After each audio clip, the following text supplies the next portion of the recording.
Hi, welcome to Algebarb. I'm Barb. In this video, I'm going to show you how to graph the tangent function. Here is the general equation of a tangent function where A, B, C, and D do all the typical transformations that they do. We'll go into detail about how each of them works. So let's remember that tangent is sine over cosine. So everywhere cosine is 0, you'll have an asymptote. And cosine is 0 at pi over 2 and negative pi over 2. So I'm going to have asymptotes at those points on the x-axis. So here's an asymptote, and here's another asymptote at pi over 2. At 0, sine is 0, so sine over cosine is also 0, which means this graph will go through the point 0, 0. Then at negative pi over 4, the tangent is negative 1. And at positive pi over 4, the tangent is positive 1. So the graph is going to go like this.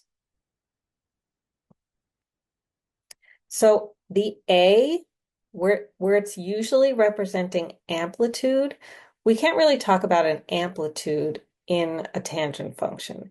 It really represents the distance from the midline to the quarter points. So this distance is A, and this distance is A. And then the period of tangent is pi over b, because it takes a distance of pi before the tangent starts repeating itself. And the phase shift and the vertical shift are just like they normally are in sine and cosine. So let's look at a specific example. Okay, let's talk about what we have. So 2 is going to be A. It's going to be the distance from the midline to the quarter points. The period will be pi over b, but b is a half, so that will be 2 pi. The phase shift will be pi over 1/2, or 2 pi to the right. And the vertical shift will be up 1. Okay, now the trick to tangent is finding where the asymptotes are.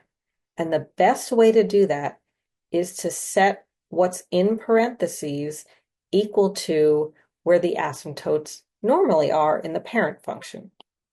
So to find the left asymptote, I'm going to set what's in parentheses equal to the left asymptote of the parent function, which is negative pi over 2. And to find the new right asymptote, I'll set what's in parentheses equal to the right asymptote of the parent function, or positive pi over 2. So now I'm going to solve these for x, and that will tell me my new asymptotes. That gives me my new left asymptote of pi and my new right asymptote of 3 pi. So let's see what this is going to look like. So everything shifted to the right. So my new asymptote on the left will be pi, and my new asymptote on the right will be 3 pi. Halfway between there is 2 pi. And then my quarter marks will be at 3 pi over 2 and 5 pi over 2. Okay, now because I have a vertical shift, my midline is going to shift up 1.